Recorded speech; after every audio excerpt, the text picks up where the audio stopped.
says the Lord, be a praying president, not a religious one, for I will fool the people, says the Lord. God says, I will put at your helm for 2 terms a president that will pray, but he will not be a praying president when he starts. I will put him in office, and then I will baptize him with the Holy Spirit and my power, says the Lord. The Spirit of the Lord says there shall be one assassination attempt that shall endeavor to destroy the plans that I have for this nation. Look to your vice president. But California, I am looking at you. Goldstone, California. God says, once you recognize the man that I have raised up, pray, for the enemy will do everything in his power to put a witch in the White House. Hear me. I have found a man after my own heart, and he is amongst you. He is one of the brothers but singled out for presidency of the United States of America. Strange July, hypnotic November, and oh Christmas, where winter shall say, and me, I will make them happy. My will shall be done. And in the fall will show you whom I have chosen to pray for and guide this nation. You shall rejoice, for it is my man. It is my chosen David, says the Lord, the Lord, the Lord, the Lord, the Lord, the Lord.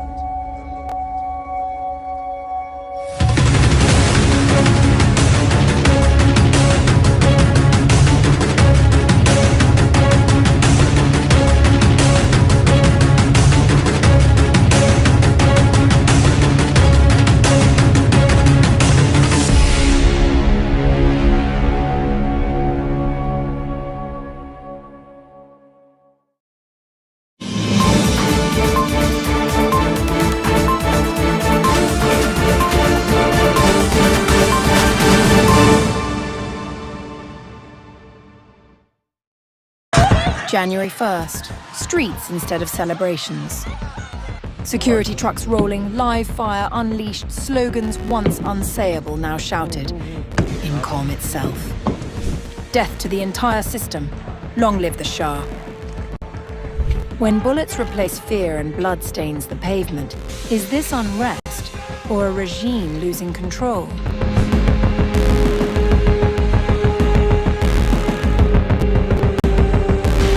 January 1st marked the bloodiest day yet in Iran's latest wave of unrest. At least 7 protesters were killed by security forces as demonstrations swept through dozens of cities, reaching places the government once considered untouchable. The clerical stronghold of Qom, a city that has stood as the ideological backbone of the Islamic Republic for nearly 5 decades, now echoes with calls for the regime's downfall. Security forces have responded with live ammunition. In Nurabad and Hamadan, videos captured officers in pickup trucks opening fire on crowds that refused to disperse. 28-year-old barber Shayan Asadullahi was killed in Azna when security forces fired on demonstrators. Iran International confirmed his death with family members, along with those of Dariush Ansari, Bakhtiarvand in Fulad Shah, and Amir Hassam Kodayarifad in Kudasht, both killed Wednesday night. The streets of Iran are telling a story that would have seemed impossible just years ago. In Qom, where Shiite clerics have held unchallenged authority since the 1979 revolution, protesters are chanting pro-monarchy slogans. In Isfahan, football fans interrupted their match to shout, "Reza Shah, may your soul rest in peace." And in the southwestern city of Lali, someone set fire to a statue of Qasem Soleimani on the eve of the anniversary of his death, a striking symbol of how far public sentiment has shifted. From Tehran to Bandar Abbas, from Loristan to Sistan and Baluchistan, the chants have become increasingly direct. Death to the entire system, protesters shout. Long live the Shah.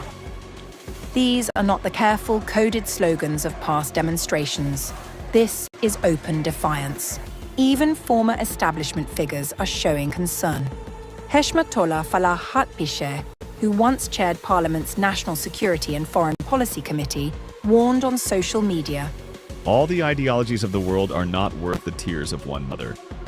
I say this as a witness to history.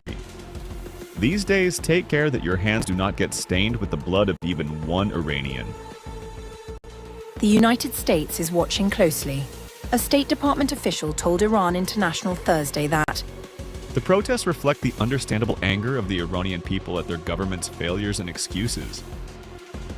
the statement went further, accusing Tehran of neglecting the country's economy, agriculture, water, and electricity for decades to instead squander billions on terrorist proxies and nuclear weapons research.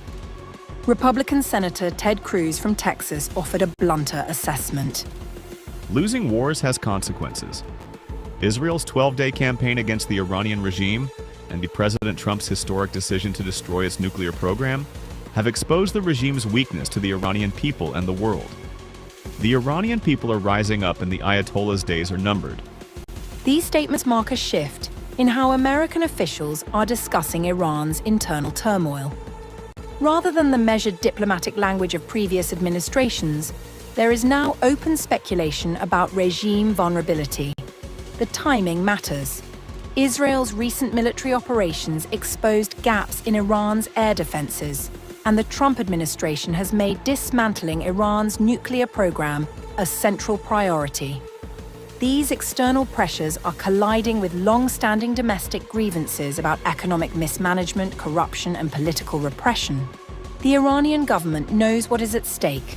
The use of live ammunition is not accidental. It is a message meant to restore fear. But fear has its limits, and those limits are being tested in real time across Iran. As night falls and demonstrations continue in cities like Bandar Abbas, Azna, Hamadan, Qazvin, and Babel, the question is no longer whether Iranians are willing to challenge their government. The question is whether the government can maintain control without fracturing entirely.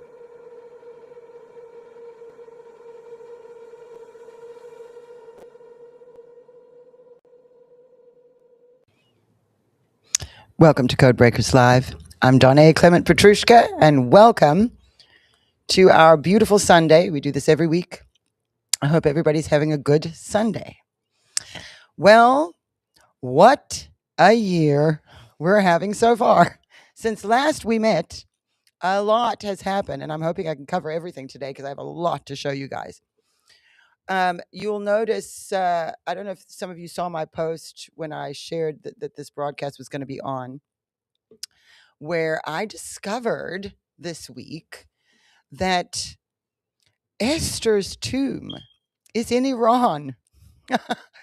And, it really kind of course it makes sense, but I hadn't even thought about that. I hadn't thought about where would Esther's tomb be because they're ancient. This is an ancient civilization. And so, it's rare to be able to know when you're going to know where the remains of someone was. And so I just didn't even think about where is Esther buried. But of course it would be there. And so that was quite eye-opening for me as we've seen everything that's happened in the last, what date is it? The 4th. By the way, it's my sister Jacqueline's birthday today. Happy birthday to Jacqueline. She's over here in the desk on the chat. So if you guys are in the chat there, I see you in the chat. Hello, everybody. Say hello to Jacqueline. Say happy birthday to Jacqueline. We won't tell her age. You guys know mine because I was born in 1979 when the Iranian Revolution happened, which I think is quite a little bit prophetic in itself, in that last year I started going on about the lion, as many of you know, and I didn't know why. The lion is coming. I saw the lion coming. And of course, the first thing you think of is Jesus. I felt Jesus for sure. But through all of last year, you guys will remember I obsessed over lions. I learned about the Barbary or Atlas lion and the history of that lion. and really was obsessing over it. And then I didn't know why. And then next thing, Operation Rising Lion happens with Israel and Iran and the 12-day war.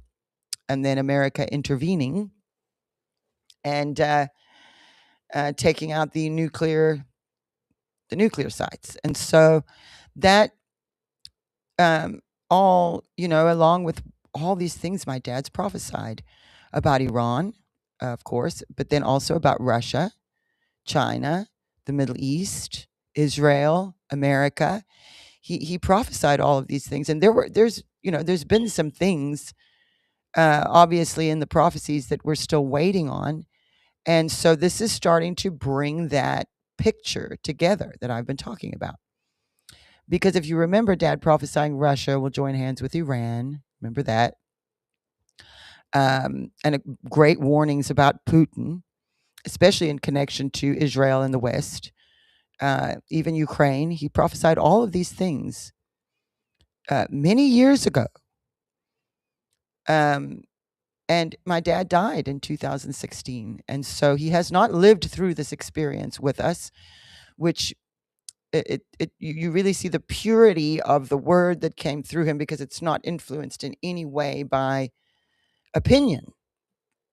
Because a lot of these things were not going on. And so but I will say that, God has been here with us at Code Breakers. He showed us so much over the last year, and here we see the lion. And as I've been watching the new Iranian revolution against the regime all week, I keep seeing reference to the lion, obviously because they have the lion on their flag. But you must understand that's quite it's quite a thing that God simply showing me a lion, that was it. Nothing else. No explanation, no great vision, no detail. Just said the lion's coming, Donne. And boy, has that taken us on a journey. And so I have some things to share with you today. In particular, I have a prophecy about Venezuela, which we will get to, because I want to focus on Iran, and then we're going to move over to Venezuela. Why? Because Venezuela is connected to all of this. Because number one, if the Iranian leadership, anybody in the regime wants to flee, to escape justice or run away or whatever, they would have gone to Venezuela. But Trump has made sure that they have not got that avenue of escape anymore in Iran. And they have to be careful. I mean, look at the reaction that people are having over Maduro's arrest this week. Everybody's panicking. And I actually posted yesterday all of these politicians clutching their pearls, Democrat and Republican, who have a problem with this. I would have a look at what they're getting up to. It might be worth investigating them, because any sane person would be happy for the Venezuelan people right now, would be happy that these regimes are being taken over. But because they have Trump derangement syndrome, and because they've been brainwashed to hate the right, anything that the right does or anything that Trump does, good or bad, they're going to be against it. So now they're defending fraud, Somali fraud in Minnesota, and Tim Walz and that whole career. Let me tell you something. This is not about the Somalians. The Somalians were used. The Somalians got caught. They did not come to America and figure out how to do the fraud that they're doing. They were instructed by people here in America who know the system, people like Tim Walz. But I promise you, Tim Walz also is not the mastermind. Tim Walz is the fall guy. And so pay attention to that. I'm not going to cover too much of that today, but pay attention to that situation, because this is not about anyone being against Somalian people. We don't have a problem with Somalian people. We have a problem with these Somalian people who were defrauding our government and stealing our tax dollars. Those particular Somalians. We don't like what they were doing. We don't have any prejudice against Somalian people. And I just wanted to make that clear, because every time you try to talk about it, they'll say, oh, you're a racist. You don't like the Somalians. No, it's not that. This is a much bigger picture with a lot more people involved. And so that's what I have to say about that. So we just keep watching, because you remember last week I told you, remember we played the video of that politician, the Democrat politician, who voted against funding, I think, medical for illegal immigrants and ended up shot. And then the accusation was that, Tampon Tim was involved, but we don't have any proof of that. So I can't make that claim. But things do appear to be quite shady over there. So we're just going to keep praying for you in Minnesota too. Oh my gosh, I see your comments. I've just realized I didn't say hi. Hi, everyone. Yes, we have guilt in both parties. This is not a partisan issue. They would love to keep it divided that way because it keeps us divided. But and then weakened, of course, because if nobody knows what's going on and we're too busy fighting against each other, we won't see what the real problem is. So really uniting under some pretty, I think, basic moral values would bring us together. So, anybody who's out there defending the Iranian regime and Maduro, I don't know what to do about those people. Pray for them. Pray for them that God will show them, because really, I would say take a look at your own, what's going on in your head if you are not celebrating with the Venezuelan people today and rooting for the Iranian people to take back their nation. And so in the middle of that, we have that Esther prophecy from my dad. And in the Esther prophecy, I mean, that has been such a thing here for us for years. We find out, and of course, Esther was in Persia. So, of course, she's buried there in Iran. But also, that's where she was in that region. Remember, we talk about regional a lot, too. And, I'm seeing someone talking about the daycare scam with Waltz. The 9 or 19 or whatever $billion it's at right now. It's so ridiculous. That's just for the daycare, you guys. That's not even wherever other fraud is going on, which I promise it is. And I promise it's not just the Somalians. So any Somalis who are out there and you are not defrauding us, we don't have a problem with you. We're cool with you guys. We don't care what, about things like skin color or even nationality if you're here legally. But anyway, I said I wasn't going to go on about it, and I am. All right. So I have a few things to play for you today. I think we're going to go, Lou, let's go to my X page.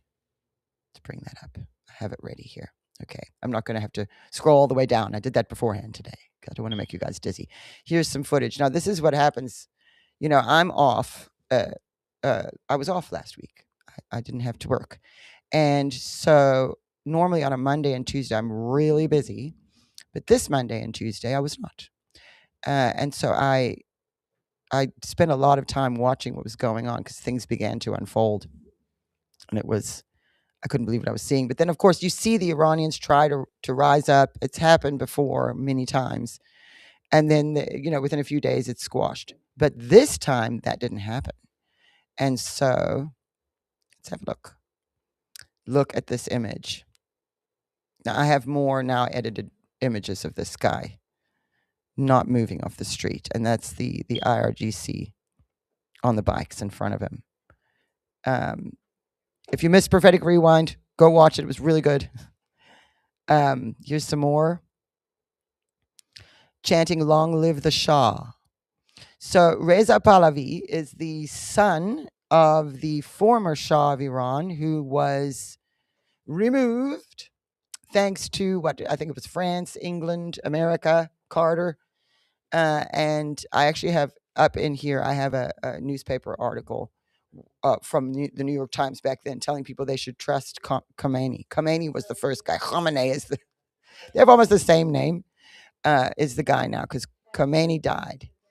But in 1979, he was a big deal, or in the 70s there.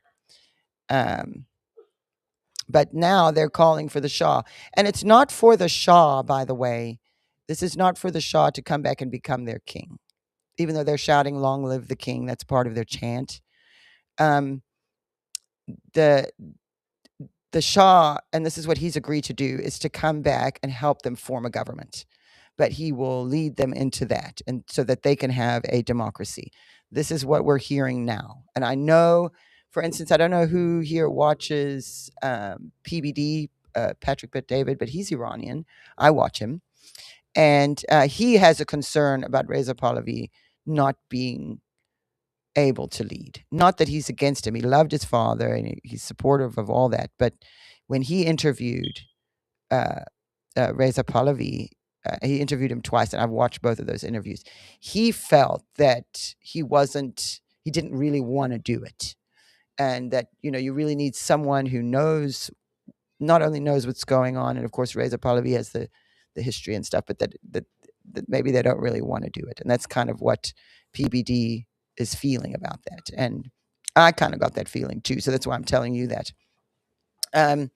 But he could temporarily come in, because right now what he's been doing is instructing the Iranian people. I don't know if you've seen this on social media, but there's video of him coming out every day and he's telling them what to do. So they are following his leadership. And really at this point, in the whole thing in Iran, they've taken it too far now. So if they just give up and go home, a lot of those people are going to suffer and die. So at this stage, there's no turning back. And so you see them calling for America. You saw President Trump saying if he sees the regime shooting any peaceful protesters, that America is locked and loaded and ready to help. And so the regime is being very careful because they don't want, because they're scared of Trump. They don't want him to see if they harm the protesters, although they have.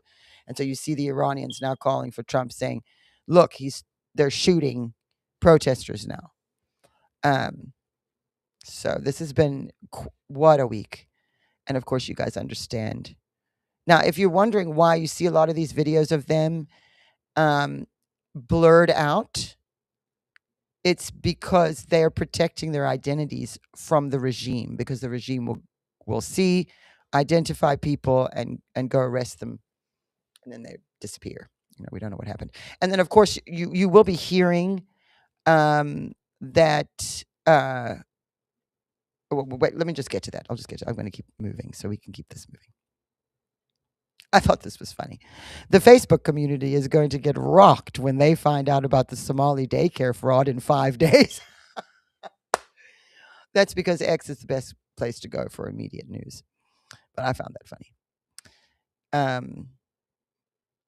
There's Charlie, but I don't have time to go to Charlie now, but we love Charlie. If you see anything on this page that you want to look into more and I can't cover today, go to my X page, follow me. If you don't have X, get X, please. And you can just scroll through my page, and everything I talk about today is there and more. There's more. So much stuff for you guys to watch. But demonstrations, this was now how many days ago? December 29th. So this is before New Year's. You can see it was starting. That was the second day. Here's another image. I just thought this was such a powerful image. They're very brave. They are brave what they're doing right now, because they don't actually have any, like they have Trump saying they better watch out. And so that's helped. My sister's telling me something. Hold on.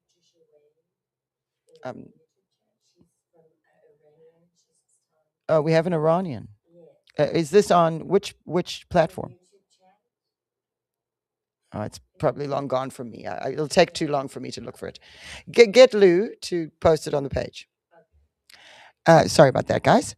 So, but there is an Iranian. If you're in the chat from Iran, we would love to hear from you.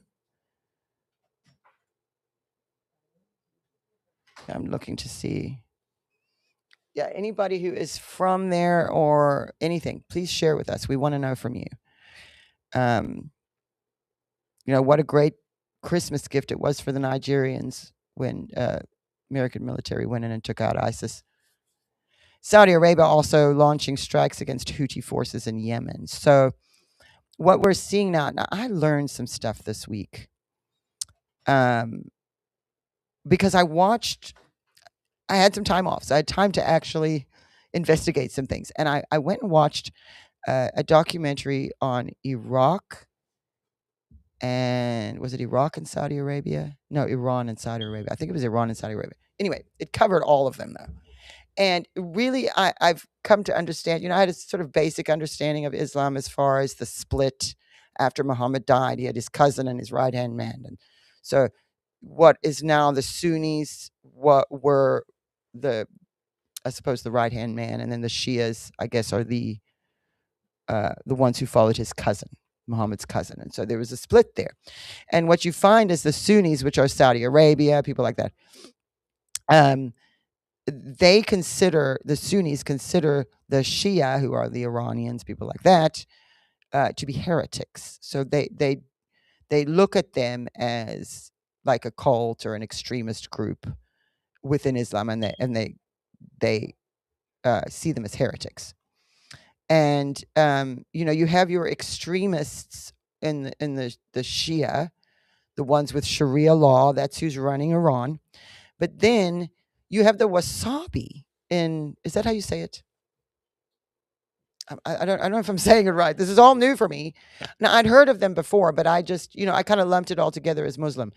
And that was a mistake because it's not all the same. Now, you see the ones that they cut themselves and they're bleeding and they're marching and they're bleeding and they have this pilgrimage or whatever that they do.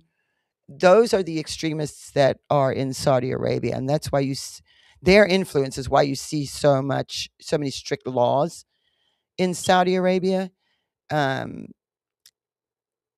mean, in the end, it's still a false religion that we don't agree with. And so we understand, but I'm just trying to help you to understand, well, why would this be happening? I'm sure you understand maybe better than me, a lot of you. But I learned this. I learned a lot just by, kind of looking up. Because I was thinking, what is the history as far as World War II, especially World Wars I and II, what was happening in the Middle East? Because, you learn in school what was going on with the European countries, with America, a little bit, but you don't learn as much about what was going on with the Middle East during World War II, especially. But a lot of the problems that we see today, especially between the Jews and the Muslims, the way it is today, it didn't start, but was sort of propped up in the world wars with Hitler. What was the guy's name? The Palestinian guy, the leader.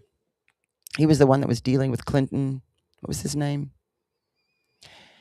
I have to remember his name. I don't have it in my notes or as part of this. I'm just thinking of it now.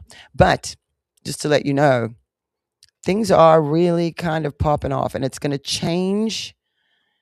If things go well, it will change the Middle East. The way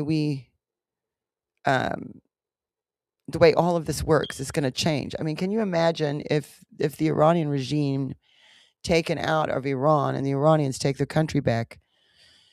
Hamas loses their funding. The Houthis lose their funding. Hezbollah loses their funding. They lose.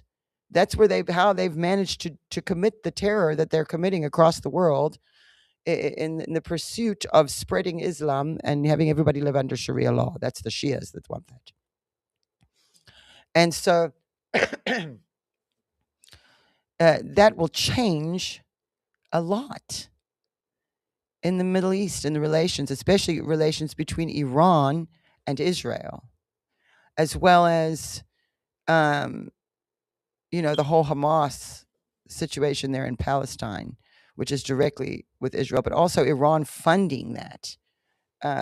Because in the constitution, in the Iranian regime's constitution, so this is not the Iranian people, but the Muslims that came in, they coupled with the Islamists and the liberals, socialists, communists, joined hands to take over Iran. That's how they accomplished the revolution, along with help from Europe and America, because they had their own interests. Because you have to remember too, and this is something else I learned from that documentary, is a a lot of these Muslim countries were helping to fight communism. For instance, Saddam Hussein. The relationship was there because he was instrumental. He was helpful with fighting communism, and also the propping up of the jihad. This was done in the war against communism, but then after that was over, this sort of festered, and it was allowed to. And there's more to this than that, and I'm not going to do it justice. I'm still learning. But understanding the longer history of things is very important. We can't just go back, and I'm speaking to myself too. We can't just go back to 1979. Well, why were the Iranian people upset in 1979? So upset that they wanted to change. They didn't want a monarchy. There's a lot of stories about the former Shah, Reza Pahlavi's father, who there was a bunch of stories about him. Some people say they're not true. So we're still assessing some of that historical, and I'll keep reporting back to you guys every week as I find things out, because I am in it now. Because God showed me the lion. And one thing, that's all you had to do was show me that. And it sent me on a journey with you. I'm taking you with me. So General Flynn says, pray for the people of Iran right now. You can go back to my X page. Who have lived under draconian fear of the Ayatollah's brutal and tyrannical regime. Time to rise up and take your nation back. Thank you, General Flynn. This is video of Bibi Netanyahu last year just addressing the Iranian people, encouraging them that the Israelis support them, that they're not enemies, that the beef Israel has with Iran is the regime that wants to destroy them. So, of course,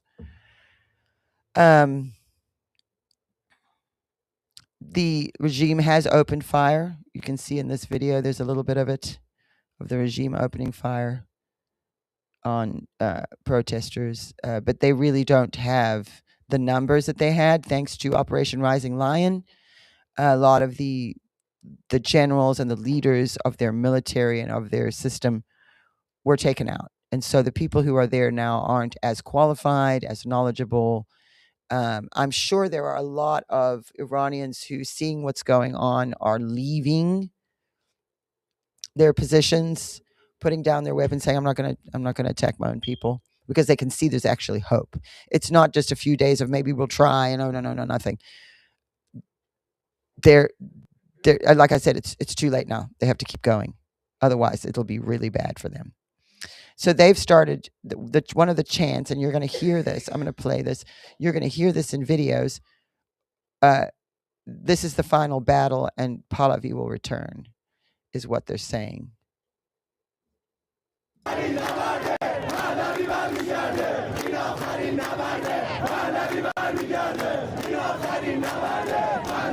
They've turned this into a song. But it's what they're saying is this is the final battle, and Pahlavi will return. And if you listen to an Iranian say Pahlavi, they don't say Pahlavi, they say Pahlavi. It's a cool name, Reza Pahlavi. It's fun to say. You have the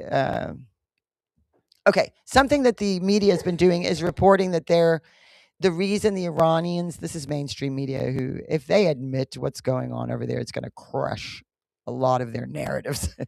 And so this has put them in a very difficult position. But they keep saying, oh, it's an economic thing.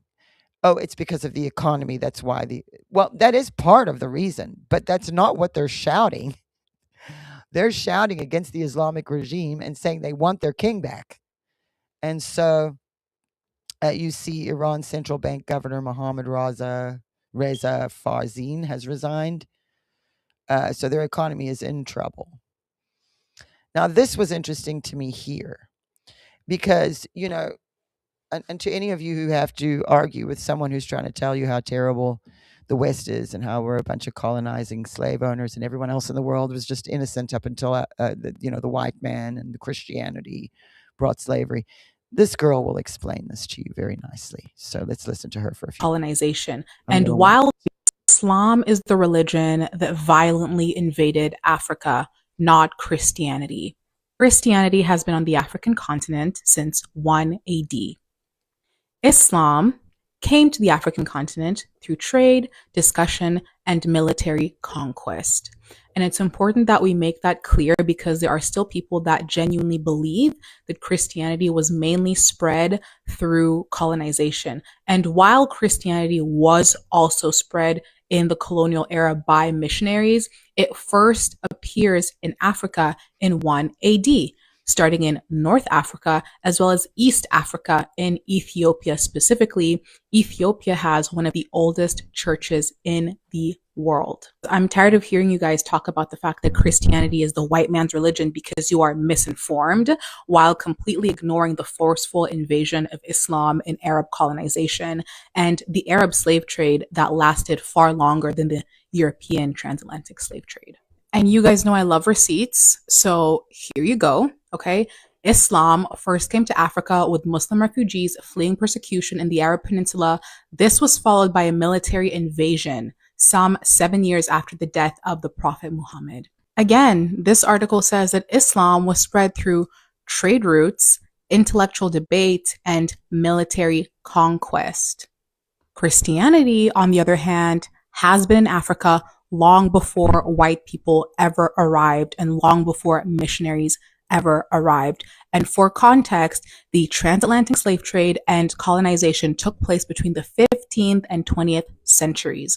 Okay, Christianity has been in Africa since the 1st to the 4th century. Christian communities in North Africa were amongst the earliest in the world, and they were later displaced in the 7th century by Islam. So the people in North Africa used to be Christians before they were displaced by Islam, as we know, through military conquest and other ways. And like I said, as it relates to sub-Saharan Africa in the 4th century, the Ethiopian king declared Christianity the kingdom's official religion. Now, the history of the Ethiopian church is very interesting because according to their own traditions, Christianity was first spread in Ethiopia through evangelism by Apostle Matthew and through an Ethiopian eunuch who was first converted. And it's interesting because that story of the eunuch is literally in the book of Acts, chapter 8. And this is that account of the Ethiopian eunuch. If you want to go read it for yourself in Acts chapter 8, it's very interesting and I highly, highly recommend. Islam is the real colonial religion, not Christianity. Islam. So, very interesting that because, and here's the thing. I do feel it necessary to defend that because I mean, I can remember being in my 20s living in California, hearing that all the time about the evil colonizers being the Christians and just all of this accusation and blame going on Christians, but you could never say a thing about Islam because you would be Islamophobic. And I was in that world and grew up in that era, you know, post 9/11 and everything. And so I don't know who she is. Yeah,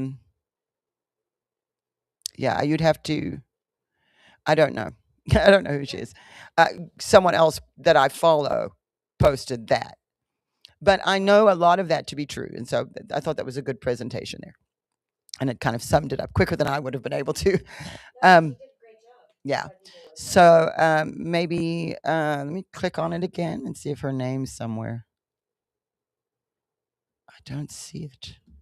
See? Sometimes you'll see the little handle somewhere. Yeah, it's not. But I got it from Melissa Tate at The Right Melissa, which is on X. And so anybody, you could probably look there and maybe ask her. But here we have more and more footage.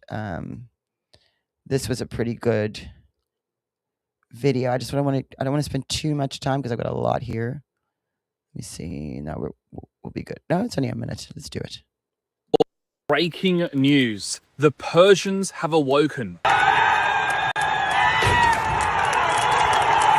Just showing you guys some more Entire footage as cities well. in Iran are flooding with people. Not How many whispers, people and roars. they're having the From flags coming Tehran to the down. provinces, the streets are alive. Men, women, students, workers, retirees. One message, one demand. Enough. Enough of the Islamic Republic. Enough of repression. Enough of broken promises and stolen futures. Crowds are calling for the end of the Islamic Revolution and free Iran from the regime that rules by fear.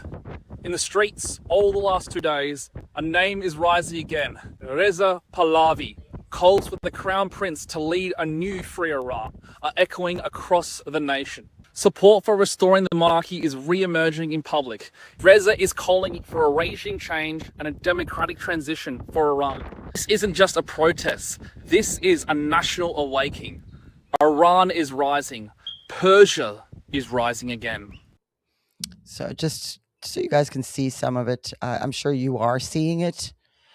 It started in Iran with them closing the stores. And then it just went from there, from what I can tell now. Dear Iranian people, your bravery will change the world. There will be a new Middle East. Future generations will talk about the heroes you are. Keep rising up. I love this, of course, because of the lion. And I think I posted this earlier this year as well, the same image. I'm pretty sure I did. But I just love that image right there, because there's the lions. The lions, again, you see that imagery. The best place to go if you want news on Iran, Tusi TV. I say it every week. My aunt in South Africa, my cousin in England, my mother here, me, all of us, we all watch Tusi TV because he is reliable. He's also a Christian. He understands enough. And he's Iranian. His dad is in Iran. So it's in his interest. And so, you know, you're going to get the news out of him because he really, cares a lot. Being his father is there. So he's watching it because his dad's there. And it's been great to go to Tusi TV. Go to Tusi TV. He will explain. More police firing on civilians. I think we actually saw that. Now, this I loved. There's a song in here, but I'm just going to play it because it's not copyrighted. Oh, wait. I can tell you. Okay, so my dad, in 2013, if you remember, he prophesied. It was the same day he was prophesying about the Jesus Revolution. And later on in that prophecy, he starts to play. Many of you will remember this. He starts to play, and he starts to play like a Middle Eastern sound with like a jazzy American sound. And he said he heard the sounds of the Middle East and the sounds of the West coming together and making a new sound, new kind of music. And he was trying to replicate what he was hearing in the spirit. It was it's kind of a longer piece, but it's beautiful. And if you just look, well, we could just post it again. I think, that one, I've used it so much in the past year. Many of you already know what I'm talking about. We can repost it. Your word is like a fire. That's the song he's singing. And he heard the sound of this music coming from the joining of the Middle East and the West. And so that kind of made me think of that. That's a little weird.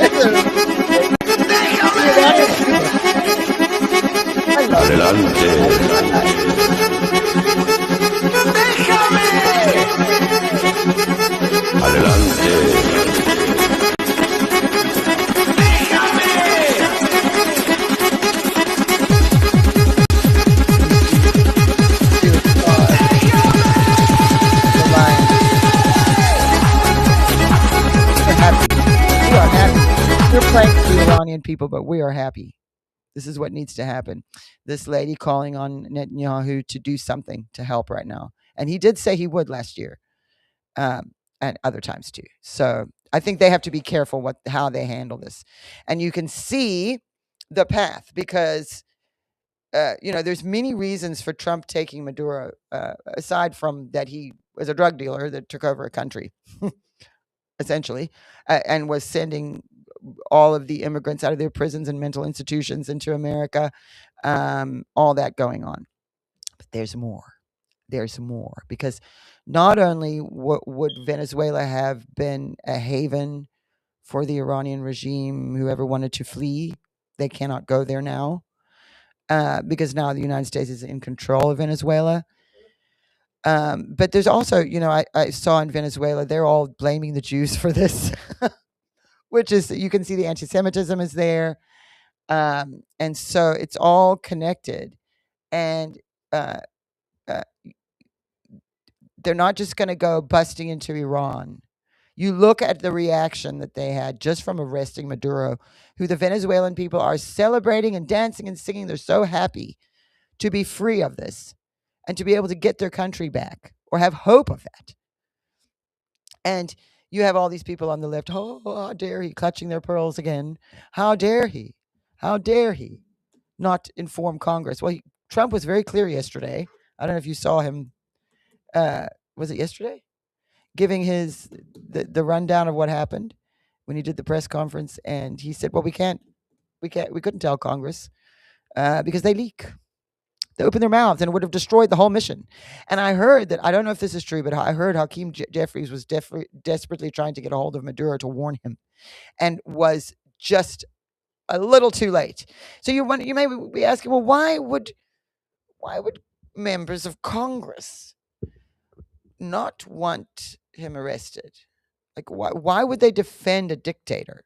They're shouting and screaming that Trump's a dictator all the time for everything he does. He can't breathe without being called a dictator. But an actual real dictator is taken out. And of course, they don't like Trump, so there's that. But also, they could have just kept quiet. But here's the thing. You guys remember the 2020 election? Do you remember the machines they were using? You remember Sidney Powell? Where did she say those machines came from? Who knows? Who knows? Where did the voting machines come from?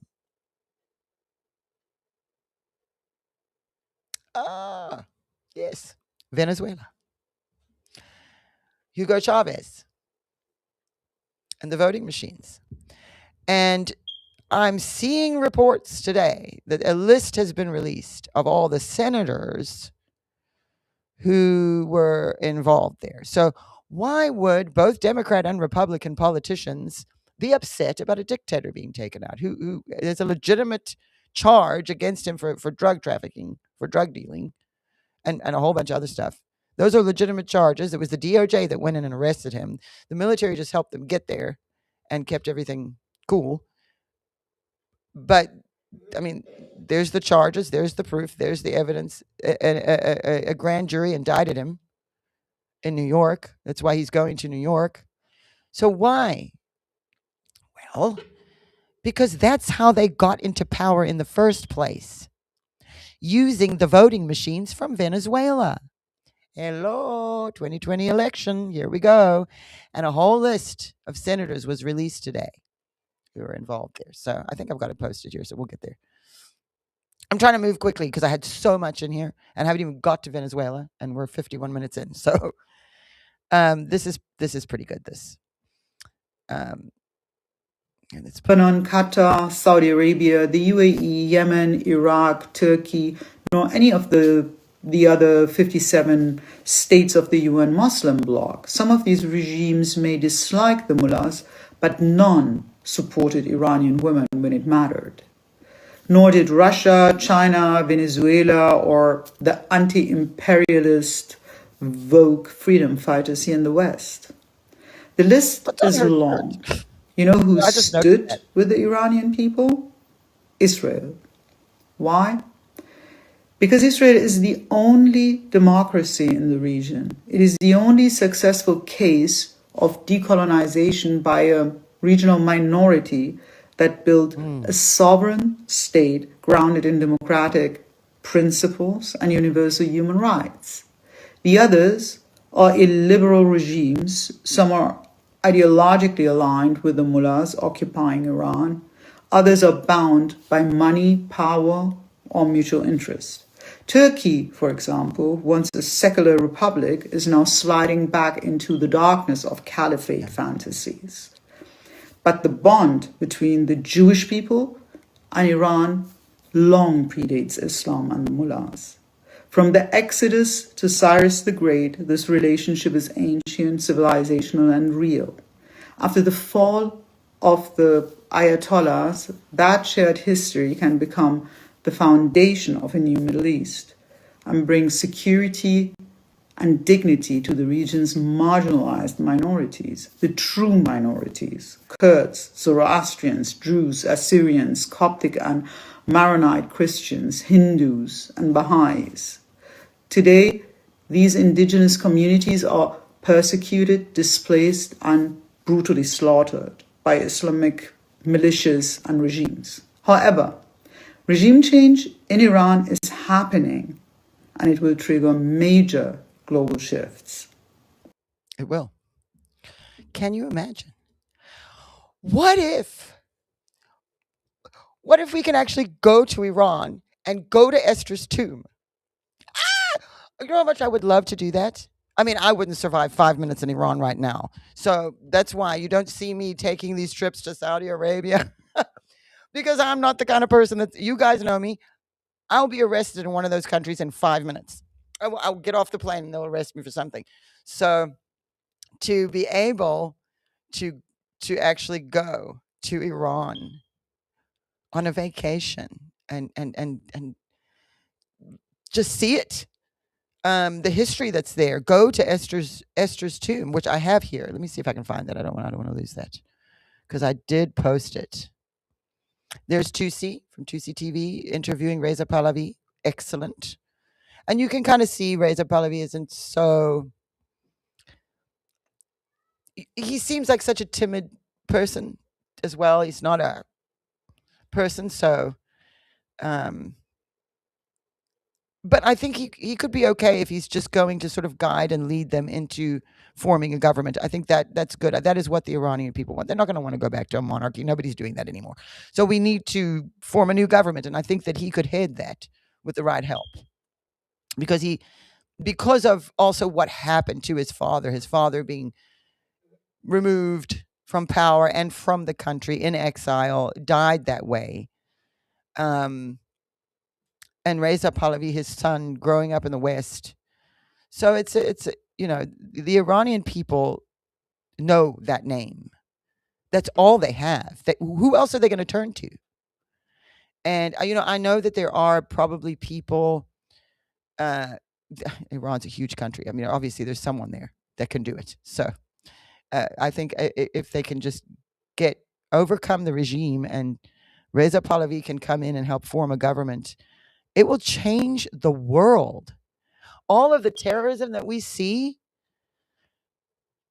that's coming from, not all, but a lot is coming from that source in Iran that's funding all these terror groups that are causing the trouble right now.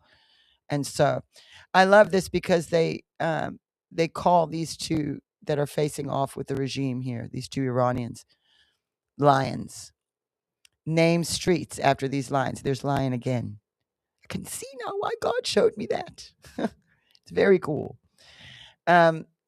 Here's Senator John Kennedy, who I like. And he is funny. Let's listen to him. It's just quick. Those who do have sympathy, I feel great sympathy for the people of Venezuela. I feel no sympathy for the Venezuelan government led by Nicolas Maduro. And those who do have sympathy for Maduro, I suspect some of my colleagues do, they shouldn't be driving. They ought to ask for their money back on their GED. Karma's going to eat them someday. Look, the Venezuelan government is not a dictatorship. It's a criminal organization. Venezuela and Maduro, to be specific, he makes his money by selling poison to our kids and to the rest of the world, and by selling illegal oil. And some of my colleagues say, well, he's not selling fentanyl. He's selling cocaine. Like, that's okay. I mean, look, Skillet Head, what do you think they mix the fentanyl with? Street dealers don't walk around saying, here's fentanyl, get your fentanyl right here and it'll kill you. They mix it with the cocaine to give it extra kick. And if they put too much of the fentanyl in the cocaine, you die. You're dead as Jimmy Hoffa. You'll notice, and what the Trump administration has been doing is working. You notice we don't see many drug boats these days. There's a reason for that. The cartels in Maduro can't even find a single person to drive them. And that's exactly what we needed to happen. And so they are playing the long game, our military, with Trump. And so everything, you're not always going to understand everything that's going on, but it will begin to make sense. And I think a picture has been made clearer now that they went in, as the Iranians are protesting like that and rising up. Now we're at day 8, and this is very unusual. It never lasts this long. The regime is weakened. Trump goes in, Venezuela. All right, Lou, I think we should play the prophecy. So I have a prophecy from the 2012. Lou is going to pull that up for us. And I haven't actually. God says, look at Korea, the miserable pig that has stood and defied the nations of the earth. And God says, you think I cannot dethrone you in North Korea? Keep your eye open, God says. Before the summer months you will say, look what's happening in North Korea. And this shall be a sign to you that I am causing leaders that have wicked intentions to be brought down. So, who will lead this nation? Who shall I place at the helm? God said, I've chosen myself. Yes, I've chosen myself. I, the Lord, will change the heart of the people in this nation. They will be declaring, enough is enough. Enough is enough. Say, enough is enough. Enough is enough. This is before trouble tonight. Keep your eye on the south of America. Keep your eye on the south of America. God says how I'm going to reveal my light. Young people, young Cubans, young Spanish people, young Hispanics shall suddenly rise up. For they shall say, look, the Lord has delivered us from wicked leader Venezuela. And God says, look how I take these young people and a new music arise. A new Latin music arise. Comes forth. And this will infiltrate through the Middle Eastern music as well. And go right into Israel and America. And there shall be joyful sounds coming from the house of the Lord, says the Lord. Oh! Beautiful.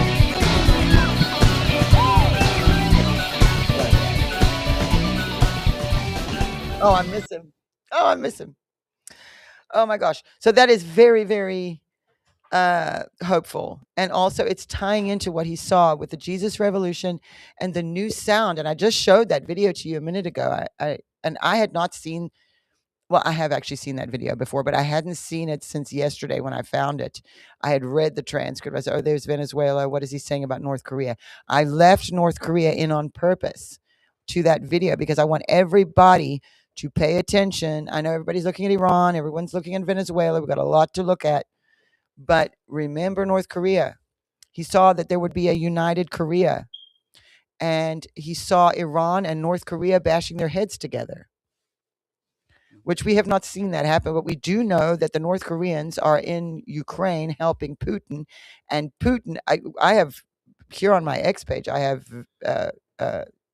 to show, but Lou's come to the mic. I'm looking at Lou because he's come to the mic. Go ahead. Well, when I was putting the prophecy together yesterday, I went on the ministry on X, and I just started seeing a bunch of, and on Facebook, of people praying in Venezuela and doing the Lord's Prayer and thanking God, and posts of ministries that are like, It's time. We're doing a missionary trip to Venezuela now. They're doing crusades over there. They're planning crusades for 2026. I mean, the Christian community is now like, we're coming in because now it's freedom Yes. for Christianity. And the it's Christians gonna in change. Venezuela, and I have video of it to show them, Yerma. Yeah. I know what you're talking about. I've got it. And then you start seeing different posts about people getting upset and all these things is going on. It's like, look, God is moving. He's removed dictators throughout the Bible.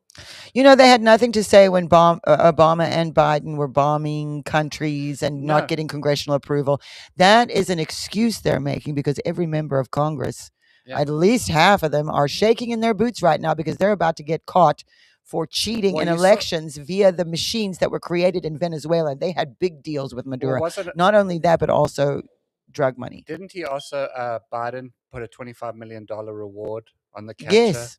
of? Yes. But then you see, like the day that Trump does it. So. Trump announces it, that what they did, it becomes big news. Next minute, everyone's got the same signs outside, all printed, and then it says, "Stop bombing Venezuela, blood for oil." And it's like, No one's it bombing was- it was- Venezuela. We don't need their oil. It was 3-4 little bombs that took out air defenses So that they couldn't shoot could at them. Get in. Yeah.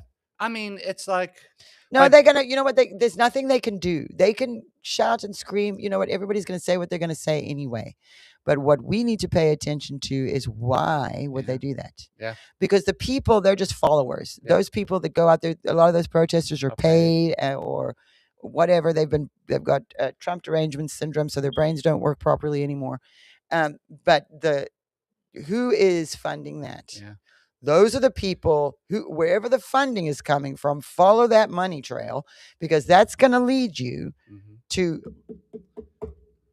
well, politicians. The thing is, with like your dad always who taught us, are traitors to this country. we got to doing look that. with prophetic eyes and prophetic ears. And Yes. all the Christians that are here, that have been with this ministry since Kim, that have been following us, you don't look at the natural. Look what God is doing. The people in Venezuela are very happy.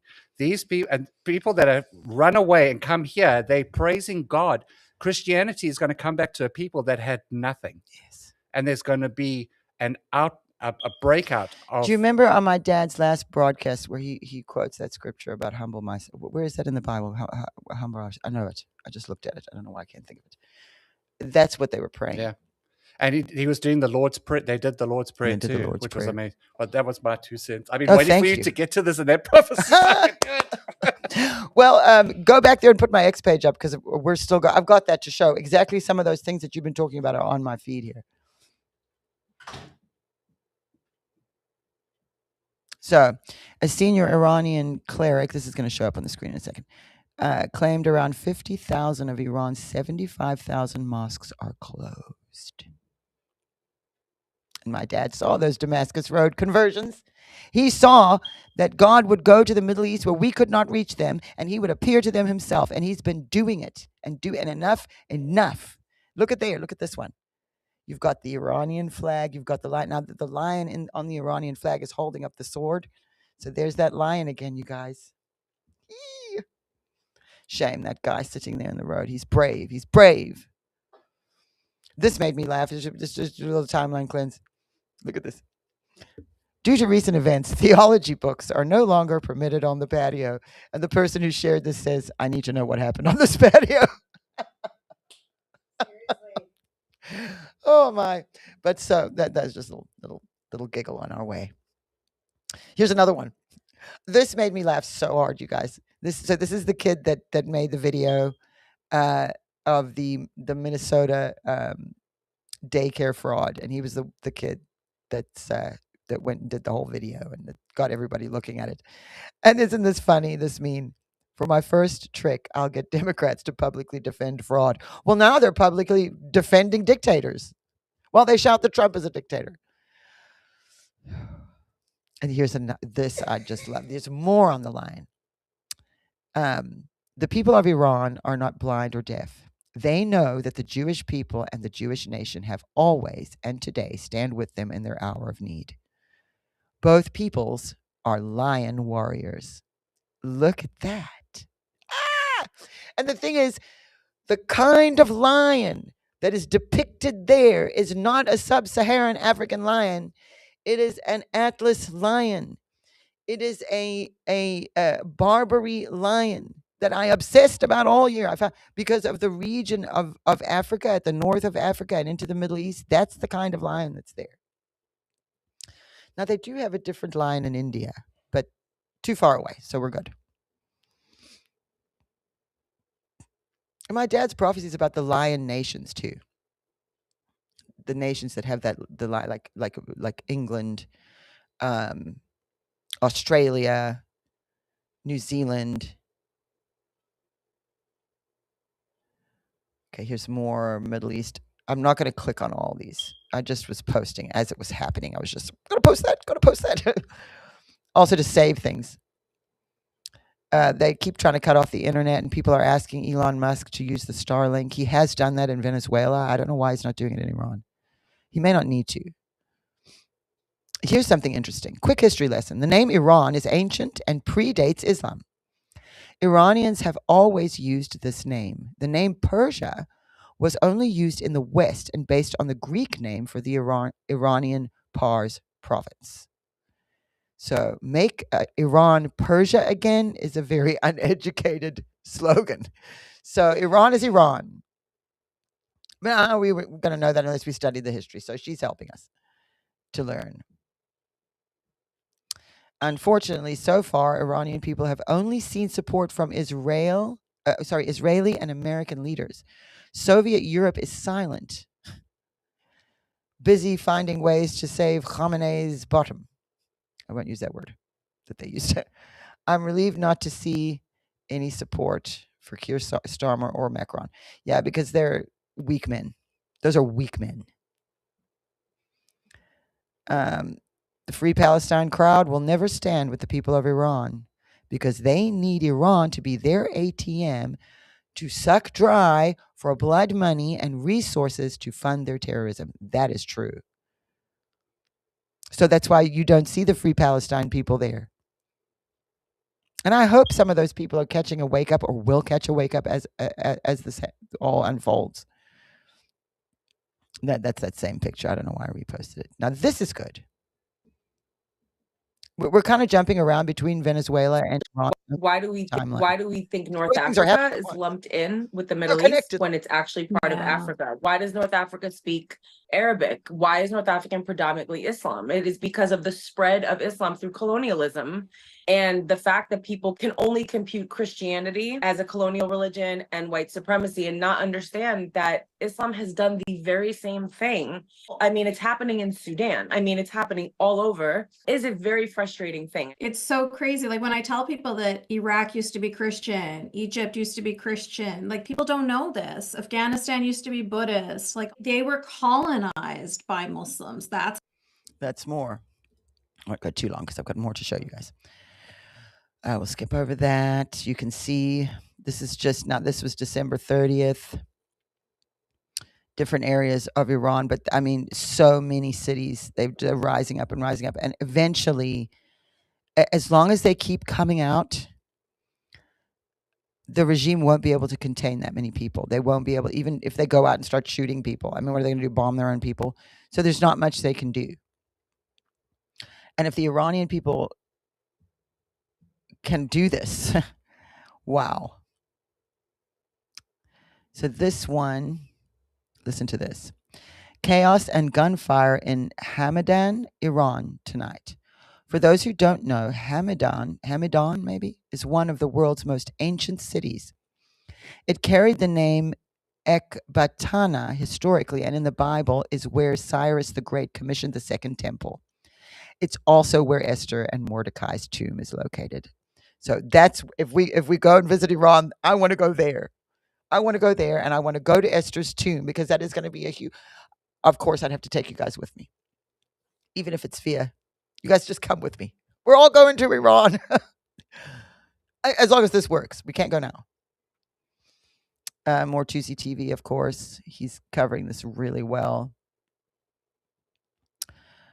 I won't talk about Tim Walz anymore. It's enough. Okay, she's great. This girl. She's a lawyer. She's Iranian, and she's a lawyer.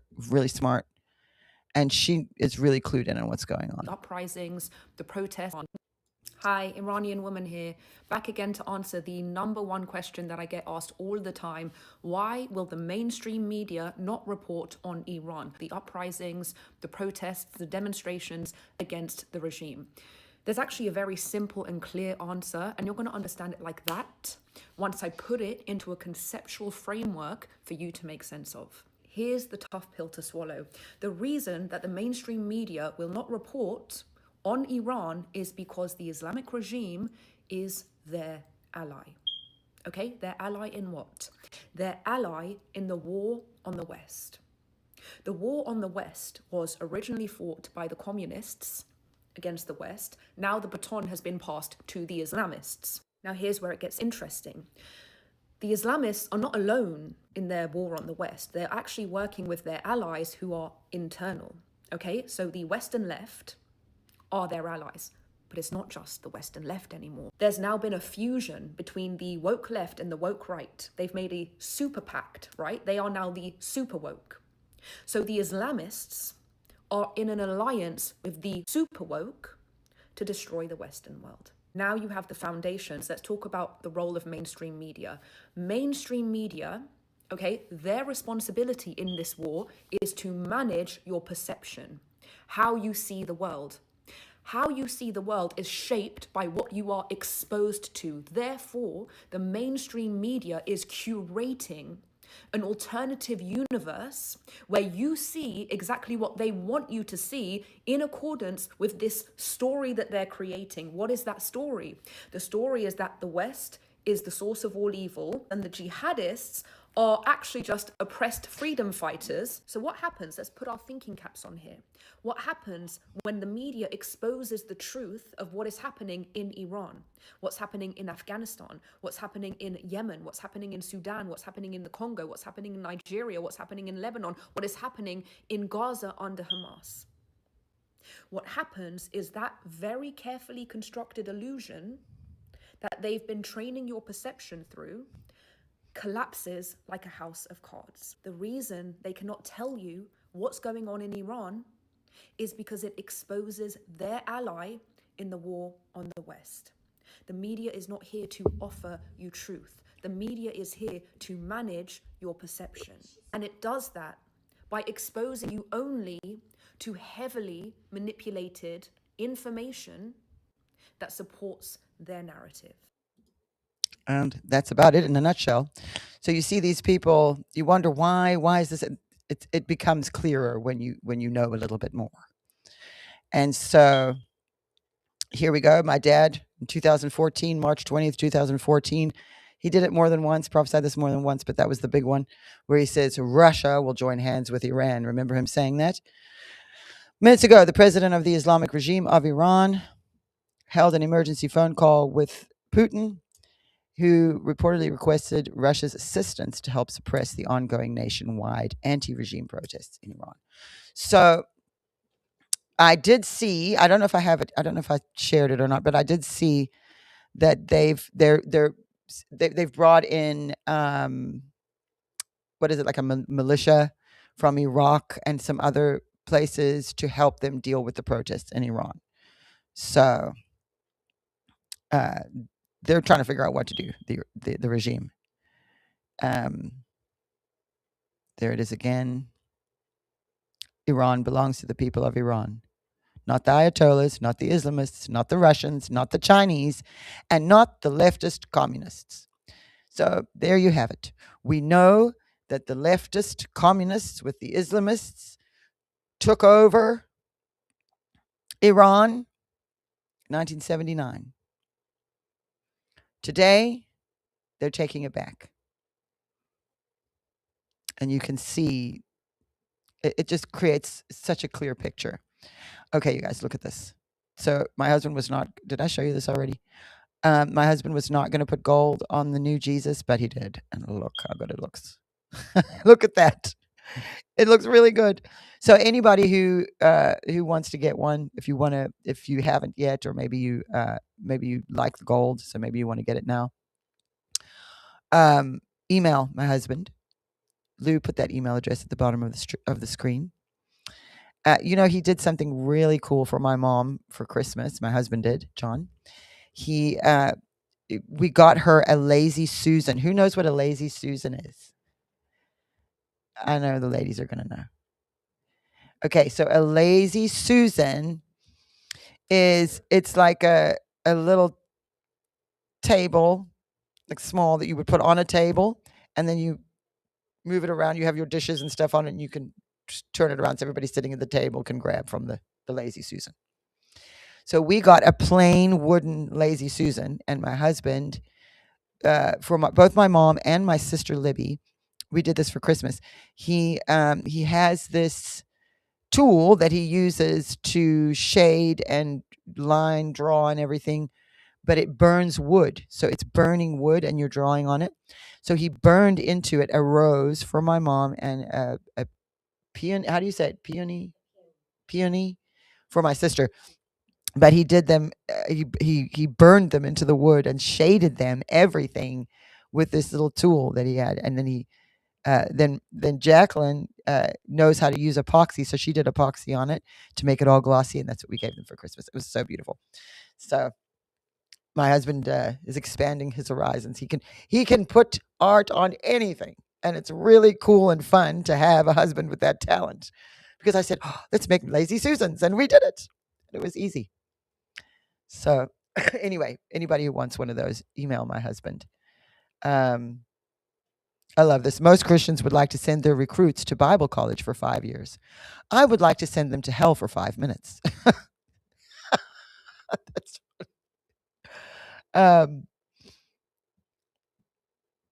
here's some Marco Rubio. Let's see. Yeah, this is short. Let's play that. So Iran today, 2 points I want to make about Iran, and it's really important. When we talk about Iran, I'm talking about the radical Shia clerics and not the people. The people of Iran are people of an ancient civilization, an ancient culture with tremendous pride and advances. And I don't know who take great pride in their Persian heritage and identity. And I don't know of any nation on earth in which there is a bigger difference between the people and those who govern them than what exists in Iran. And that's a fact that needs to be made repeatedly. In no way is the clerics who run that country representative of the people of that country and of its history and of contributions it's made to humanity. And it's a point I wish we would continue to make. Oh, Rubio is so good. I keep thinking about my dad prophesying about the young Latino. The thing is, he said, you're young now, when he was prophesying it. So some people say, well, Marco Rubio is not young. But he would have been quite young when Dad was prophesying that stuff. And Dad saw that after Trump, I don't know if it's directly after Trump or when, but he did see that we would have the first Latino or Hispanic president. He saw it when he was seeing all the stuff about Trump. He saw this too. So it makes me feel like after Trump. And then we've got Marco Rubio. And you know what I know? I know my dad liked Marco Rubio. I don't know if he was referring to Marco Rubio when he was prophesying. That I don't know. But I do know that he liked him. And I know I like him. And if Marco Rubio was president, I'd be fine with that. Here we go. New York Times actively promoted the Ayatollah Khomeini. And this is the first one. We've got Khamenei now. That was Khomeini in the beginning. And begged the world to trust him in 1979. There's a picture of it. February 16th, 1979. Trusting Khomeini. Man. Here we go. They've taken control of an IRGC base, so that's good. You see, they're where they take control, and that's where Reza Pahlavi is helping them too. Like, go to Tehran and do this. Let me see. How long is this? This is a little bit long. Oh, but this is good. Christianity is on the rise in Iran as they are now being forced to close down between 50,000 and now 75,000 mosques across the country. Something is definitely changing in the Middle East. There's something changing when it comes to the nature of Islamism. The Islamic Republic of Iran, or the Islamic occupiers of Iran, by keep pushing the agenda and manipulation, they failed to completely win the argument in Iran. The Iranians and the Persians and all the others, have a rich history and culture before this Islamic coup that happened in 1979. And now we are seeing the result of it. Young people, younger generation are definitely moving away from Islam and Islamism, but they are either becoming Christians or maybe even like secular or atheists, whatever. But Christianity is definitely on the rise. 50,000 mosques have closed in Iran. That was the initial update we had a couple of months ago. Are Iranians seeking truth outside of Islam? But we've also heard all these updates saying how Iran has now become a hotspot for Christianity. This is absolutely fascinating. Do not forget the history of Iran and Persian Empire and all the others. When Cyrus the Great freed the Jews from Babylon, when they fought against Islamism, when they refused to convert, and of course they had to conquer. We had Muhammad and his people literally in a bloody way come to take over the land. Yet they still didn't manage to destroy the culture and heritage. They might have been taken over. The regime could be Islamic, but the people are not. We also had already the existing data that we talked to you guys about 2-3 years ago on this channel, before the rise of Christianity, that the actual official data coming from the Islamic world showed that fewer than 35% of Iranians are practicing in Islam. Wow. So can you imagine you're not a Muslim and you live in Iran, and maybe your family's been there for generations or whatever it is. You live in Iran and you have to live under Sharia law. Can you imagine that? Can you imagine them trying to do that here? They are trying to do that here. But can you imagine, like, telling women they have to cover themselves up? Child marriage? Come on. That's crazy. But you know what? 2012, I was standing in Auschwitz in the concentration camp with a reporter from the BBC and a survivor of Auschwitz, a little old lady sitting in front of me who'd been a child in that concentration camp during World War II and the Holocaust. And she told us it's going to happen again. And we're saying, that's impossible. So I don't do that anymore. Kind of learned my lesson. But we're running out of time. So we're going to go have cake for Jacqueline's birthday now. Sing happy birthday to Jacquelina. But we are feeling very hopeful today. We're feeling very hopeful for Iran. We're feeling hopeful for the Venezuelans. Actually, that's what I wanted to show you. I'm going to show you that before we go. Let me just move. Here's Esther's tomb. Okay, there's a couple of things I got to show you quick. Okay, so this is Esther's tomb in Hamadan.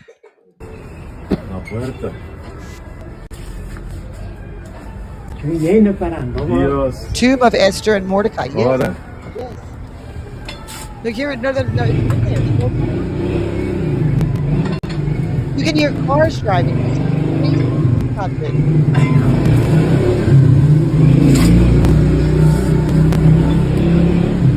want to go there. I want to go there.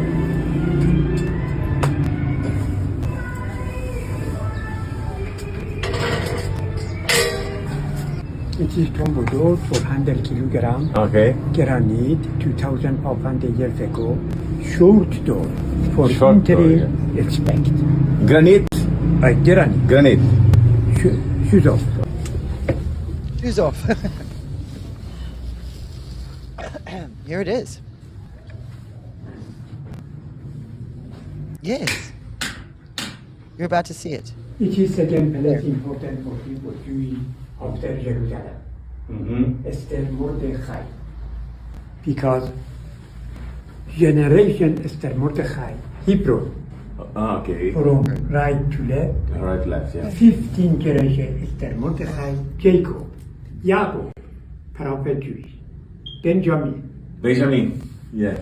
It is Salom for compound, for period, for ceremony, for tourist, for you. Very good. Is it way? Yes. Hebrew. It is Aramaico. Aramaico. From right to left to right. Okay. Love you, neighbor. Yasser Arafat. Thanks, yes, guys. A little bit of a delay on that. Arafat was in Hitler's youth. That's what I found out recently, too. Did you guys see this New Year's Eve? This girl painting Jesus, President Trump. That is just beautiful. Wow. Lovely. Really cool. Church in Amsterdam burned down New Year's Eve. Unreal what is going on. I've got so much on Iran, but I wanted to get kind of to a little bit of Venezuela stuff. We saw Mamdani getting sworn in, and what did he say? Is it down here? About the collectivism, the warmth of collectivism. Happy New Year from the Stones, my favorite. I'm just going to keep scrolling. Of course, Melania's dress was stunning. She was beautiful. The most beautiful First Lady. Charlie Kirk, Islam is, we've covered this before, of course, but Islam is the sword the left is using to slit the throat of America. We're not being Islamophobic. We're recognizing who our enemy is, and it's in-house, trying to take over, ruining the world. Here's more. 5 Russian cargo planes landed in Tehran in the last 48 hours. And that was on New Year's. So I quoted again my dad. Russia will join hands with Iran. So they cannot manage the uprising, and so they're outsourcing for help. The Islamic regime is.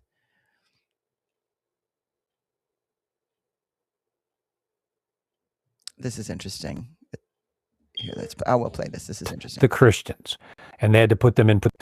Why Christians? I remember the Soviet Union made a statement that we could control all of our entire population except the Christians. And they had to put them in prison and in gulags. And I remember 1994 when I was in the CIA, we were ordered into a conference room. We all filed in. There's about 30 of us. And our division chief starts off by saying, now don't get mad at me. I'm just the messenger. This comes down from the director of the CIA. You can no longer say Merry Christmas in any CIA office space. You cannot have a manger scene on your desk or on your door, or you will face administrative penalties. And the sad part was only 2 of us, our jaws dropped. Like, what? And the CIA was actively against Christians, and they used DEI as a method to suppress them. And I remember it was Christmas Eve, and I walked out. I thought about this, prayed about this overnight, and I said, oh, no, you don't. So I walked out on New Year's Eve, and I turned around to everybody, and I said, good night, and by the way, Merry Christmas. I'm like, there is a line you don't cross. Well, there was an outrage from the CIA populace, and as evil people always do, when they got resistance, they backed off and said, well, never mind, But it has been Christianity, because the Christians are the only ones that will not answer to tyranny. We believe in God and a higher power, and we will not be manipulated by a tyrannical regime. And that's why Christians are despised around the world, including in this previous administration. My goodness. And going back to Obama, how they attacked. Yeah, really. And so it's time for us to really catch a wake up here, because it's crept in. This has been creeping in, and now it is undeniable. But God has this handled. But it requires of us. He's not going to have it handled, and we just sit back and with our popcorn. I don't like that. That's not what he wants us to do, to sit back and watch the show. No, you are part of this. You are part of this. And what he does, of course, God does things for us. But with these kind of things, he's doing it with us. And that is very important that we remember that. I'm not going to go over numbers now. I'm running out of time. I just want to make sure I don't miss anything, because there was so much here I wanted to share with you guys. Dear IRS, since we paid for the fraud, we'd like our money back. Not later, now. The same way you expect it when we owe. Thanks, America. Wow. Unbelievable. Because I don't have enough money for all these things. Because they're stealing it. That's why. Yeah, the legacy media is presenting the Iranian uprising as an economic dispute, and the sheer audacity. It's not. The economic dispute is part of it, but that's not why. And so when you hear them, even Fox News was doing that. When you hear the news saying that, question them, because that is not what the Iranians are saying. Now, there is a video I wanted to show you guys of some Venezuelans. So let's just move here. I had so much again this week. Yeah. Mom Donnie will replace rugged individualism with the warmth of collectivism. Okay, let's see how you guys do. See how you do. There's more. Oh, this was in Berlin. Oh, no. Yeah, so I had put this when I found out about Esther's tomb being in Iran, and I'm seeing all this stuff happening. So I made that with AI. I made it in Grok, the lion roaring. Yeah, here we go. Democrats said FEMA had no money for Americans in Maui, East Palestine, North Carolina, but they have all this extra money to spend on illegals, which is your tax money, our tax money. Iranians flying the lion and sun flag. The Crown Princess Noor Pahlavi will be the first empress of Iran since the Sasanian era. This is very interesting. We are living in interesting times. Now, there's a whole history about the Somalians. That's very interesting. I actually, I was 13 years old when all this happened. Black Hawk Down. But after that, a bunch of Somalians were imported, and that's how long they've been there. So that was interesting too. That was under Clinton. Here's more in Iran. Okay, here we go. No, not that one. I have another one of Marco Rubio I wanted to show you. That was Reagan talking about the Shah. I did criticize the president because of our undercutting of what was a stalwart ally, the Shah of Iran.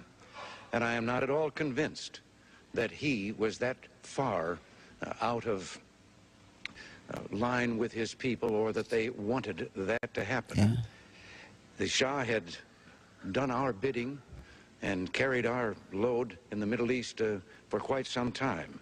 And I did think that it was a blot on our record that we let him down. Have things gotten better?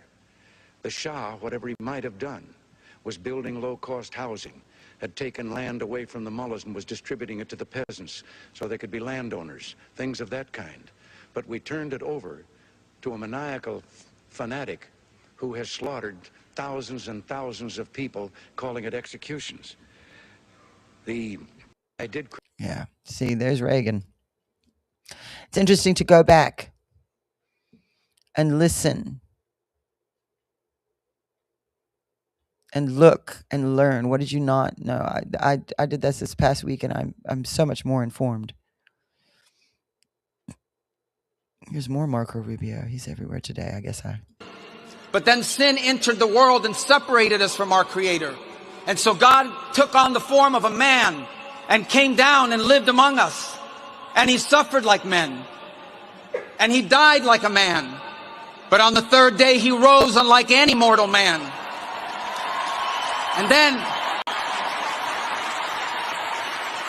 And to prove any doubters wrong, he ate with his disciples so they could see, and they touched his wounds. He didn't rise as a ghost or as a spirit, but as flesh. And then he rose to the heaven, but he promised he would return. And he will. And when he returns, because he took on that death, because he carried that cross, we were freed from the sin that separated us from him. And when he returns, there will be a new heaven and a new earth, and we will all be together, and we are going to have a great reunion there again with Charlie and all the people we love. Beautiful. That was a Charlie Kirk's memorial. Man, I'd be okay with him being president. I'm okay with that. That's awesome. Can you imagine? That's our president. Beautiful. I would love it. I would love it. Oh, I've got so much. You guys need to just go to my page. I've been looking at the Crusades. It's something else I've been looking at, because you always hear, oh, the Crusaders were so terrible. But no, they weren't. They were defending. Oh, my gosh. I saw. Now, this one is talking about 1095 Islamic armies with the Crusades. A little later, there was the Leper King. And they had like 500 knights up against like 28,000 Islamic soldiers. And they defeated them. It's incredible. The king was the leper king. And I mean, his fingers were falling off and he was commanding that army and they overcame like an impossible battle. Just amazing. Really amazing. Of course, President Trump's tweet, if Iran shoots, not shots, somebody needs to do some spell check here. But if Iran shoots and violently kills peaceful protesters, which is their custom, the United States of America will come to their rescue. We are locked and loaded and ready to go. So, Nicki Minaj, we're seeing her coming back to God. That's beautiful. Beautiful. Encourage it. Don't push her away, you guys. Don't push her away. This is here. Every problem in the Middle East began at this exact moment in history. Maybe not every problem, but a lot of the problems we have today. And I'm just trying to get to Venezuela. I mean, how much did I do on Iran? A lot. I'm very excited. I'm praying for the people of Iran. Here's more. Someone had bought a bunch of these paintings of my husband's, and here they all are framed. Some of them gold, some of them black and gray. It's so beautiful. Put his email address back on the screen, Lou. If anybody wants one, email my husband. That's the only way you can get it. The ministry does not sell these. If you contact the ministry, they're not going to be able to help you. They don't know anything. It's just my husband at home. And if you want one, just email him. Yeah, Iran is actually a Zoroastrian country. This situation in New York. We just pray for New York. We're praying for you guys in New York.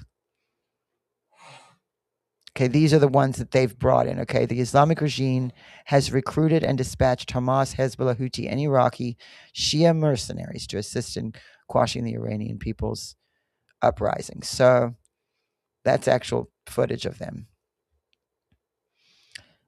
PBD. He's hoping he can go home. So is Tusi. Here's Venezuela. Here we go. So I'm watching the documentary on Saudi Arabia and Iran, and then my husband says, something's happening in Venezuela. It was like late at night. I was about to go to bed, and I hadn't been paying attention because I've been watching that documentary. And so I turn on X, and this is what I see. I was like, oh my gosh, what is happening now? Oh, there's so many interesting things. But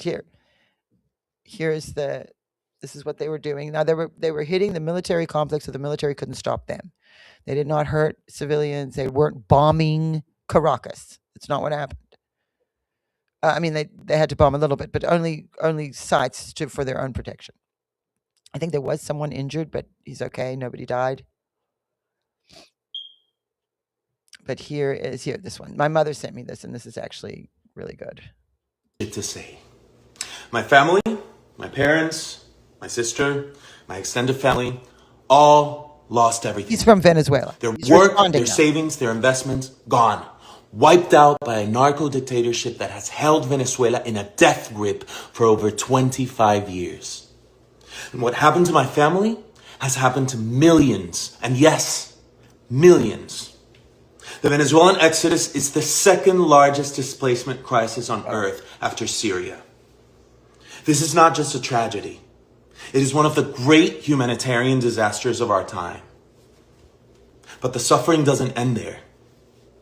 This regime has jailed hundreds of political prisoners. Thousands have been murdered simply for speaking out. More than a third of the population has fled. 1/3.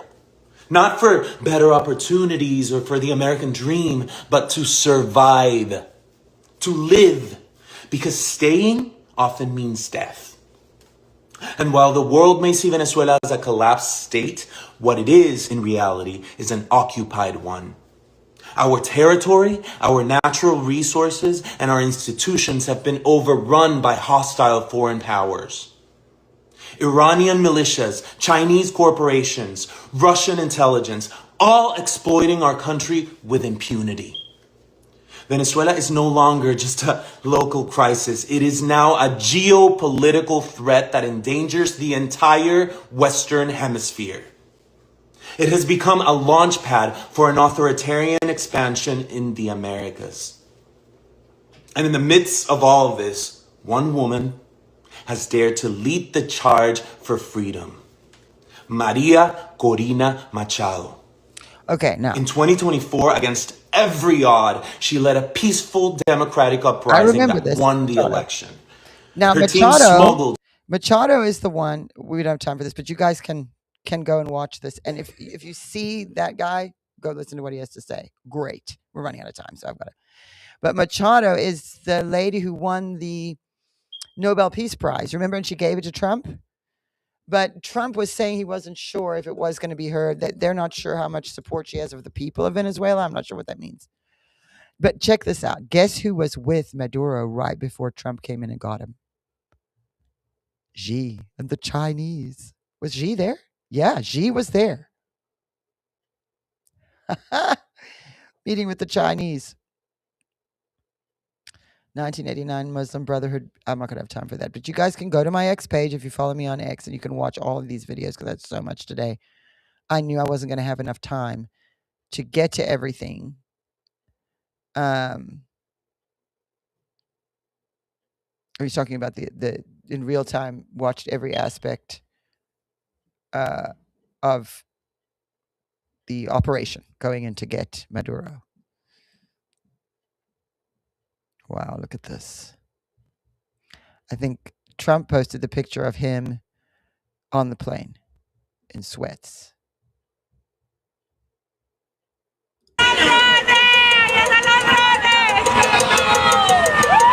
Venezuelans celebrating. Good for them. Good for them. The best administration we've ever had, I would have to say. A big yes on that one. Bravo. They continue to surprise us.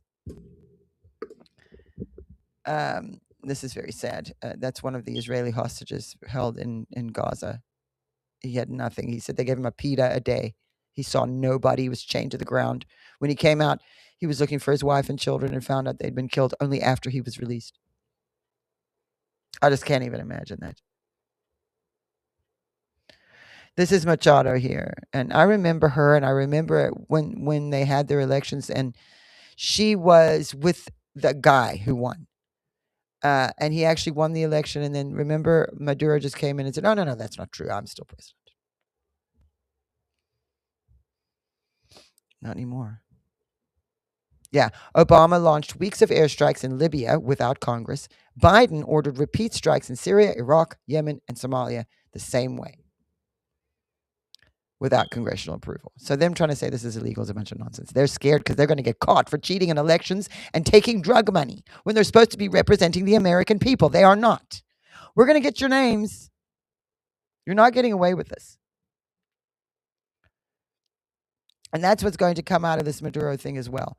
It's not about oil. Please, it's not about oil. Wait, hang on. This is where I need to find Marco Rubio before we go. We're going to go. But before we go, I want you to hear Rubio, and it's not that one. For my next trick, I'll make the Democrats defend Maduro. Too funny. This is, I have to stop here. It's just because it's not a video, it's an image. They're trying to convince the world that Israel, this yellow dot, a state the size of New Jersey and the only Jewish state in the entire world, surrounded by Muslim nations, but Israel's the occupier. You don't even have to be smart. This here. Oh, I'm going to have to play this. Okay, because you know how my dad prophesied Baal Allah. Baal Allah. He kept saying that. Remember a couple weeks ago we played for you Nimrod, Baal. It's an ancient spirit, an ancient. So it's all going back to Baal, right? And Allah. And a number of times when he would say Allah, he wouldn't say Allah. He said Ba. He didn't say Baal Allah. He said Ba Allah. So that's very interesting. Listen to this guy. Majority of Muslims don't know this, and they'll be shocked to hear this, and they'll say you're lying. A leading Islamic scholar, Fred McGraw-Donner, notice what he says. At the center of the town was the shrine called the Kaaba, a large cubical building with a sacred black stone affixed in one corner. That was the sanctuary to the pagan god Hubal. What are some of the pagan practices that Muhammad adopted? This is Karen Armstrong. They would kiss the black stone embedded in the wall of the Kaaba, which was probably a meteorite that had once hurled to the ground. Oh, so wait, the pagans before Muhammad used to kiss the black stone and Muhammad adopted it? Now we know why the pagans did it. Why is Muhammad doing it? Then she says in that same source, source. Officially, the shrine was dedicated to Hubal, a Nabatean deity, and there was 360 idols arranged around the Kaaba, probably representing the days of the year. Karen Armstrong, you are not hostile to Islam. You're very friendly to Islam, and you bend over backwards to appease Muslims. And Muslims even invite you to lecture in their meetings, and they praise your books. And you admit that the shrine was officially dedicated to Hubal? Then who is Allah? If the Kaaba is the shrine of Allah, but it's the shrine of Hubal, and you can't have a shrine for more than one God, the necessary logical inference and conclusion, Allah was the name of Hubal, Hubal was the name of Allah. That's the mastermind of Satan. Allah was the name for Hubal. Hubal is Baal. But in order to mislead and deceive people from realizing that they're worshiping the god Baal, he raised up Muhammad, the son of Satan, this Antichrist, and got Muhammad to disassociate Allah from Hubal, so that the connection between Hubal and Allah was lost, so that you wouldn't see that Allah was simply Baal, in order to then deceive people into Baal worship, but disguising it as the God of Abraham, Isaac, and Jacob. So Islam is nothing more than revamped Baal worship, and Baal was the chief competitor to Jehovah, and he's still the chief competitor to Jehovah under the guise of Islam. And even here, F.E. Peters, in his book, Hajj, this Muslim historian says, Amr ibn Luhay brought with him to Mecca an idol called Hubal from the land of Hit in Mesopotamia. Hubal was one of the Quraysh's greatest idols, so he set it up at the well inside the Kaaba in order the people to worship it. Now, let me read Ibn Kathir. Biography of Muhammad the Prophet by Ibn Kathir. Volume 1, pages 125, 126. Ibn Ishaq stated, it is claimed that when Abdul Muttalib received such opposition from Quraysh over the digging of Zamzam, he vowed that if 10 sons were born to him who grew up and protected him, he would sacrifice one of them for the God at the Kaaba. So notice his vow. If I have 10 sons, I will sacrifice one of them for God at Kaaba. Oh yeah, but Baal demanded human sacrifice. Did you just catch it? Abdul Muttalib promised that if Allah gave him 10 sons, he would sacrifice one of his sons, a human sacrifice to Allah. Baal demanded human sacrifice. Allah demands human sacrifice. Let's see who's going to see this. Eventually, he had 10 sons grown up whom he knew would give him protection. He assembled them and told them of his vow and asked them to honor his pledge to God Almighty. Allah Azwajal. And all glorious is He. This is, in Arabic, it's Allah. God in English, but Arabic, Allah. So he vowed to Allah. Okay. They obeyed and asked him what he wanted them to do. He asked each of them to take an arrow, write his name on it, and return to him. Now Allah. They did so and went with him inside the Kaaba to the site of their god Hubal, where there was the well in which offerings to the Kaaba would be placed. There, near Hubal, were 7 arrows, which they would use for dividing a judgment over some matter of consequence, a question of blood money, kinship, or the like. Guys, can you help me understand? If you made the vow to Allah, why are you going to the idol Hubal? And why did Ibn Kathir say that's your God? The God of Muhammad's family, the God of his grandfather, and his father was Hubal. Majority of Muslims. Isn't that interesting? Because that is what my dad prophesied. So much, you guys. We have seen so much this week. I mean, we're not even a week into, we're only in the 4th day of the year. And look how much has happened. And look how much prophecy is coming together. Especially when it comes to my dad. Yeah, why does the left hate Christians, Jews, and Hindus, but loves Islamists? Because it's like, they're supposed to be liberal. Here. 2 Chronicles 7:14, that's right. Okay. If my people who call by my name will humble themselves and pray, I will hear from heaven and heal their land.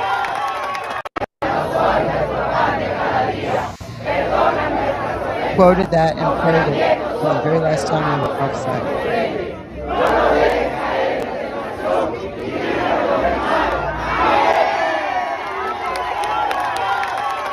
God has answered their prayers.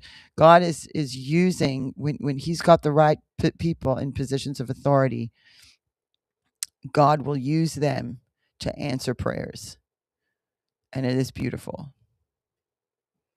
Iranians cheering for President Trump and shouting, Pahlavi is our king. Here it is.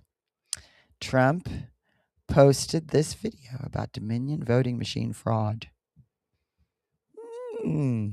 Well. Because guess where those machines come from? Venezuela. So we are going to get, I think something's coming out of this. Where's Sidney Powell? I know I posted her. There's more. Now there's all the Venezuela celebrations. Here he is. Narco-terrorist dictator Nicolas Maduro was just walked through the DEA's New York City headquarters. There he is. I think he was saying Happy New Year to everybody. Happy New Year. Happy New Year. Probably doesn't know what to do with himself.